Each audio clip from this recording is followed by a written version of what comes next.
Giêsu hăng bay bay đi xuân lại một gian mò gì đi tâm pin qua đi bên cồn một tràng mi si te thâu kịp đi mi đích tên van doan đi si kỳ ngày lâu đi van tương tân chàng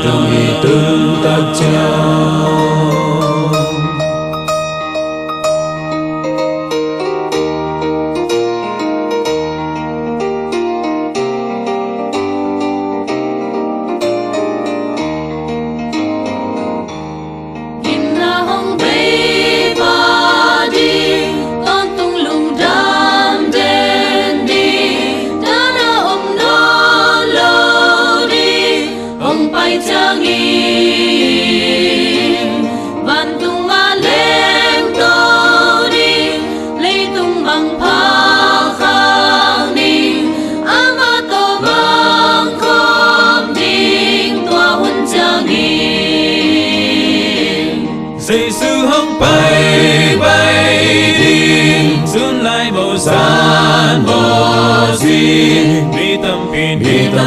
qua đi bên cồn một tràng mi si te thâu kịp đi mi đích tên van doan đi si kỳ ngày lâu đi van tương tân chàng Giêsu hăng bay bay đi xuân lại một gian mò gì mi tâm pin qua đi bên cồn một tràng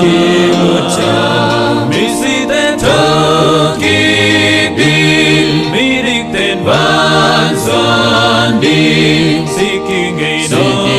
lâu đi van tương tân chàng